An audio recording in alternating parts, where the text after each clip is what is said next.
বেলডাঙ্গা বিধানসভার হরিদাসমাটি গ্রাম পঞ্চায়েতের কৃষ্ণমাটি এলাকায় দীর্ঘদিন ধরে মানুষের সমস্যা রয়েছে, যেমন পানীয় জল, রাস্তাঘাট, ড্রেন এবং লাইটের সমস্যাও রয়েছে তাদের। এলাকাবাসী জানিয়েছেন দীর্ঘদিন ধরে তাদের পানীয় জলের সমস্যা।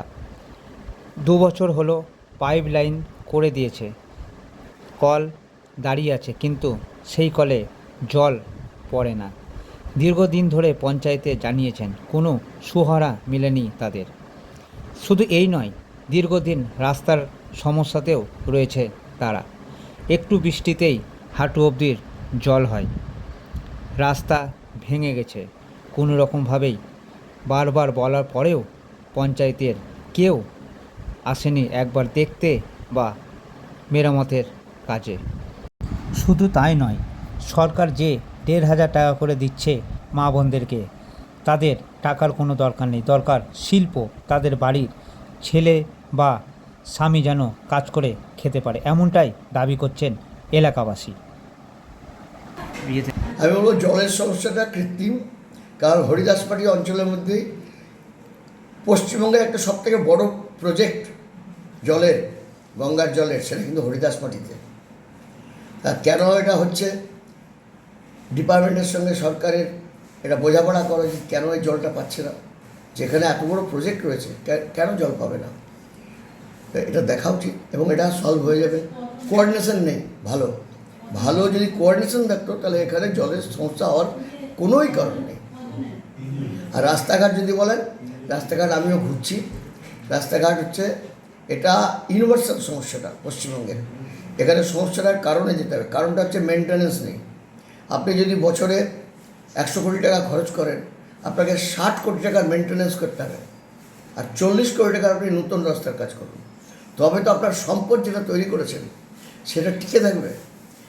আমি তৈরি করলাম 100 কোটি টাকার রাস্তা, 5 বছর ধরে কোনো মেনটেন্যান্স করছি না, হয় কন্ট্রাক্টরের উপর ছেড়ে দিন যে তার মেনটেন্যান্স, সে লাভ হবে ক্ষতি হবে আমাদের জানার দরকার নাই, তোমাকে 3 বছর 4 বছর তোমার মেনটেন্যান্স, হয় এটা ছেড়ে দিক।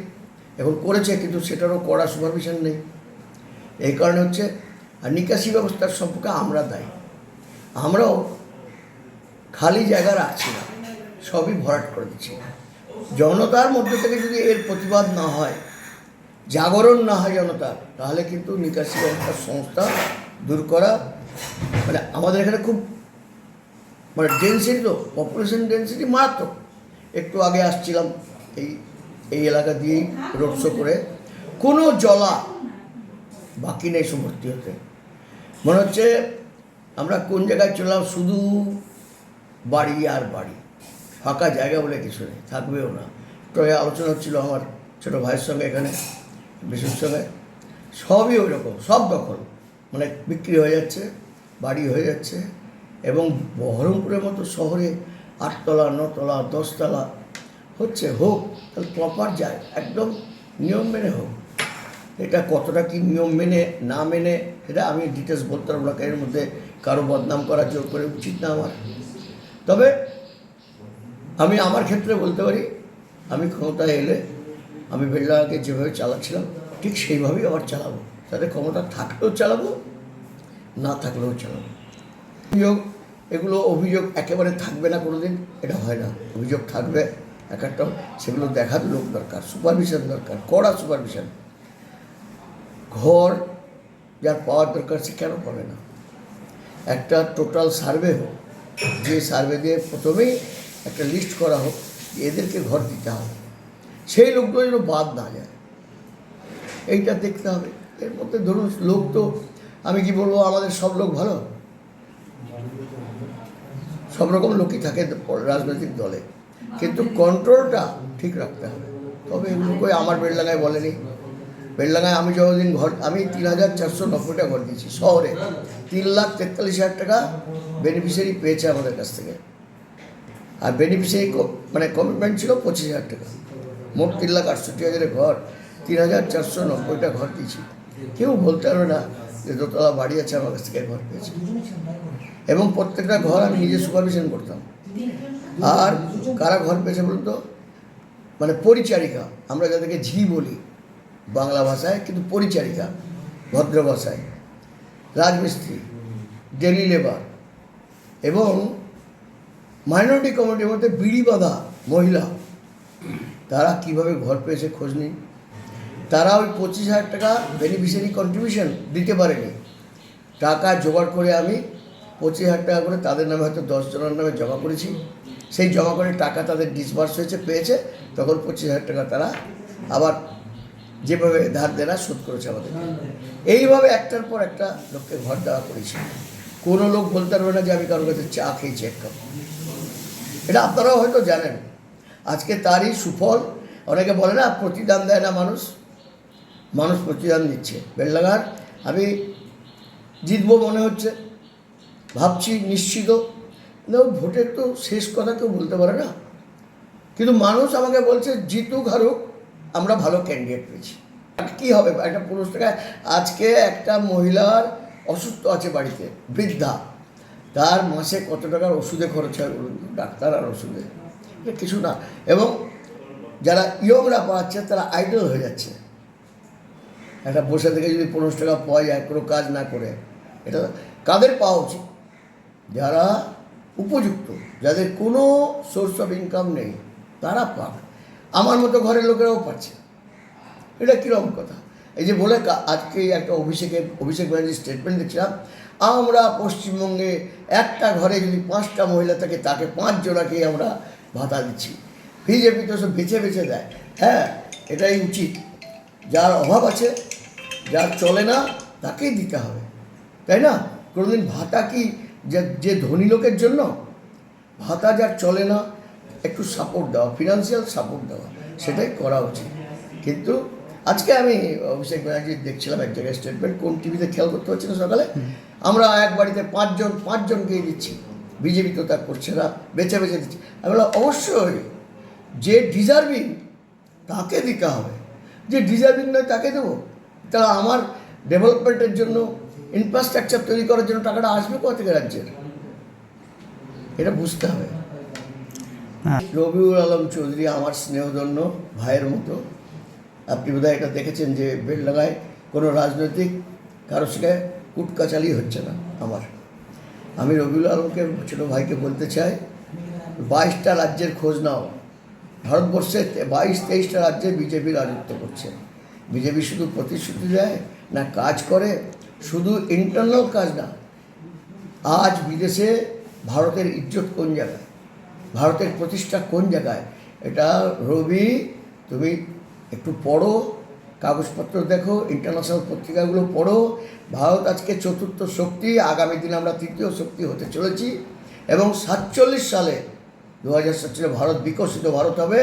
এবং যারা সব থেকে উপরের দিকে আছে, আমেরিকা, রাশিয়া, ফ্রান্স, তাদের চীন, তাদের সঙ্গে একই সঙ্গে আমরা থাকবো।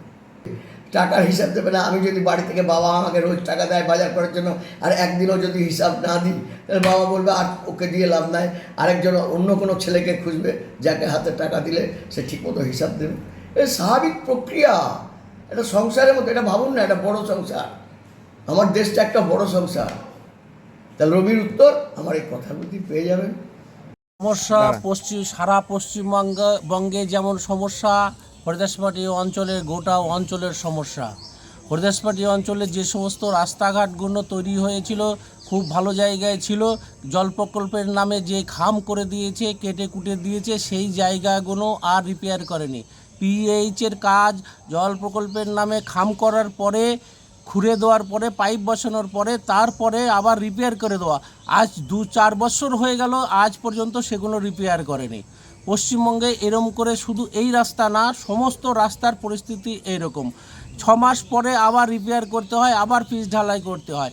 আগে দেখেছি একটা রাস্তা 5 বছর থাকতো, সেই রাস্তাগুলো আর নাই। অঞ্চলে যে সমস্ত মানুষগুলো ইন্দিরা আবাসন বা সরকারি আবাসনগুলো পাচ্ছে, যারা প্রকৃত পাওয়ার উপযুক্ত তারা পাচ্ছে না। মানুষ এইখানটায় বিভ্রান্তির মধ্যে হয়েছে। কিছু মানুষ প্রতিবাদ করে, কিছু মানুষ প্রতিবাদ করতেও পারে না। যারা কন্ট্রাক্টর থাকে তাদের মুখের ভাষা শুনলে পরে খারাপের দিকে চলে যায়। ড্রেনগুলো তৈরি করেছে, সে ড্রেন অকেজো হয়ে পড়ে আছে। জল নিকাশি ব্যবস্থা ভালো না। এই জল নিকাশি ব্যবস্থাটা যতদিন পর্যন্ত যে জায়গায় নির্দিষ্ট জায়গায় জল নামবে, সেই নামার ব্যবস্থাটা না করতে পারলে ড্রেন করা মানে ফালতু। আর 3 দিন 4 দিন পরেই ড্রেন খারাপ হয়ে গেছে। এই আপনারা এখন এসেছেন, যদি এর আগে আসতেন দেখা যেত যে ড্রেন করার যে স্ল্যাবটা জমিয়েছে 1 সপ্তাহের মধ্যে ধ্বংস হয়ে গেল। এখন পর্যন্ত যে ড্রেনগুলো আছে সে ড্রেনগুলো খারাপ। এই হচ্ছে ঘটনা। পানীয় জল তো হরিদাসমাটি অঞ্চলে আজ থেকে কত বছর আগের পানীয় জলের প্রকল্প তৈরি হয়েছিল। আজ হরিদাসমাটি অঞ্চলে মনে হয় 7 থেকে 10 দিন পানীয় জল দিয়েছিল, একটা পাইপলাইন তৈরি করেছে। পরবর্তীতে আর একটা পাইপলাইন তৈরি করতে সে সব বন্ধ হয়ে গেছে। আর কোনো পানীয় জলের ব্যবস্থা নাই হরিদাসমাটি অঞ্চলের মধ্যে, কৃষ্ণমাটি গ্রামে। অন্য অন্য জায়গায় আছে, আরও কিছু জায়গায় এটা প্রয়োজন। মানুষ ভালো জল পাচ্ছে না, ভালো জল পাওয়ার দরকার, আর্সেনিক মুক্ত জল পাওয়ার দরকার। এই আর্সেনিক মুক্ত জল যতদিন না হবে মানুষের অসুখ বিসুখ কমবে না। এই হচ্ছে এই সরকার হারে হারে জায়গায়, সব জায়গায় দুর্নীতি এমনি বলে না। দুর্নীতিটা তৈরি হয় যখন রাস্তাঘাট তৈরি হয়, রাস্তাঘাটের যে খারাপ ব্যবস্থা, ইন্দিরা আবাসন যে লোক পাওয়ার দরকার, গরিব মানুষ পাওয়ার দরকার তার দিচ্ছে না, অথচ অবস্থাশালী লোকজনকে দিচ্ছে। এখানেই বলে দুর্নীতি। দুর্নীতি এইভাবে দ্বন্দ্বে দ্বন্দ্বে ছেয়ে গেছে। এই সরকারকে পরিবর্তন না করতে পারলে মানুষের শান্তি আসবে না। দেশে শিল্প নাই, কলকারখানা নাই, বেকারের চাকরি নাই, এমএ বিএ বিএসসি পাশ করে বসে টোটো চালাচ্ছে সাধারণ মানুষ। কি অবস্থা! মমতা ব্যানার্জি মাঝে মাঝে বলছে 1000 টাকা নাও আর বউকে বলো যে বাস স্ট্যান্ডে বা স্টেশনে গিয়ে ঘুগনি বেচো। তো এইভাবে কি দেশের এগোবে না। আজকে ভাতা দিচ্ছে, ভাতা দিয়ে সাধারণ মানুষের মন কেড়ে নিচ্ছে, অথচ গ্রামে গঞ্জে সমস্ত মানুষ বেকার। যে পরিস্থিতির মধ্যে মানুষ বাস করছে, দিন সংসার চালানো খুব কঠিন হয়ে পড়েছে মানুষের। এই হচ্ছে দেশের অবস্থা, রাজ্যের অবস্থা। আমরা চাই এই সরকার পরিবর্তন হোক, আগামীতে নতুন কিছু সরকার আসুক, যাতে গ্রাম বাংলার উন্নয়ন হবে, অর্থনৈতিক চাঙ্গা হবে, মানুষ যাতে স্বনির্ভরভাবে বেঁচে থাকতে পারে। কোনো ভাতা নয়, কোনো সাহায্যের হাত না বাড়িয়ে মানুষ কর্মসংস্থানের দিকে এগিয়ে যাক। এই হচ্ছে মেন। কি নাম আপনার? আমার নাম প্রভাস হালদার, কৃষ্ণমাটি বাড়ি। আমাদের এলাকার সমস্যা জলের সমস্যা, তারপরে এই যে ড্রেনটা করেনি সেটা সমস্যা, আবার সব ট্যাঙ্কিটা করছে সব মুখ চিনে চিনে দিচ্ছে, মানে সবাইকে দিচ্ছে না। যারা পাওয়ার উপযুক্ত তাদের দিচ্ছে না, যারা পাওয়ার উপযুক্ত না তাদের দিচ্ছে না। আর একটা কথা কি, আমরা মেয়েরা ভাতা চাই না, আমরা চাই যে আমাদের ছেলেরা পাক, ছেলেরা একটা কাজ পাক। যে ছেলেরা কাজ পাক, আমরা চাই যে আমার ছেলে ইনকাম করুক, আমি ছেলের ইনকাম দুটো খাই, সেটাই চাই। কিন্তু আমি চাই না যে আমার ছেলে আমার কাছে হাত পাতুক, তাই না?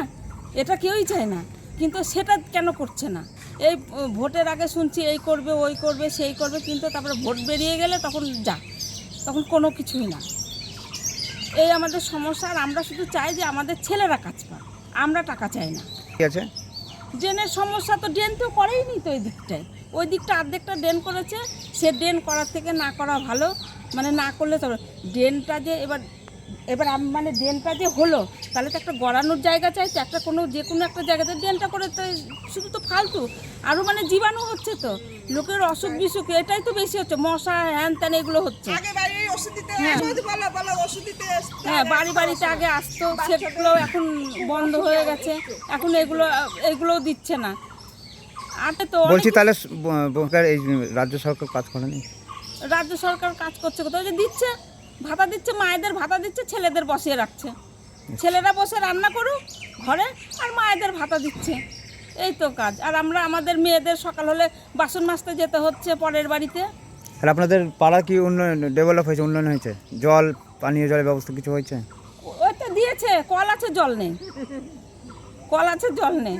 হ্যাঁ, পরিবর্তন হোক সরকার।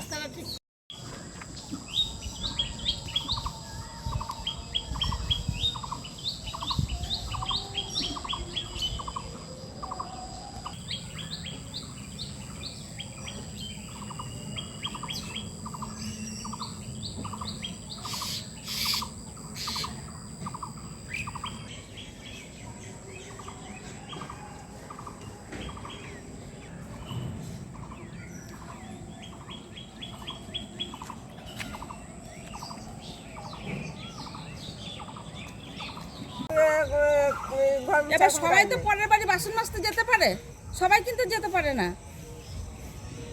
মেয়েদের আমাদের কিছু কোনো কাজই নেই মেয়েদের। আর ভোট আসলে ভোট হয়ে গেলে সে কোনো নেমতে কোনো কাজ নেই, সে নেমতে পাওয়াই যাবে না। ভোট আসলে দিদি দাদা বাবা মানে কি বলবো, মানে আমার এঁঠো ভাতও খাবে, কিন্তু ভোট চলে গেলে তখন কি সীমানাতে মানে যাবে না। পিঠে সাবান দিয়ে দিচ্ছে। আমাদের মেয়েদের কোনো একটা কাজ দিই, এইটাই আমাদের দরকার। শোনো, মেয়েদের কাজ যেমন আমরা মেয়েরা কাজ চাই না, আমাদের ছেলেদের কাজ দিক। ছেলেদের আমরা চাই যে আমরা ছেলেদের ইনকাম খাই, কি মানে আমাদের সন্তানরা ইনকাম করুক, কিন্তু মারা কোনোদিন চায় না যে সুবিধা দিল যে যারা মাধ্যমিক পাস তাদের ছেলেদের 1,500 টাকা করে পাবে না, কত হাজার টাকা করে, 1,500 টাকা 1,500 টাকা পাবে। তাই এই 1,500 টাকা ছেলে কাজ দিক। আর তুমি হ্যাঁ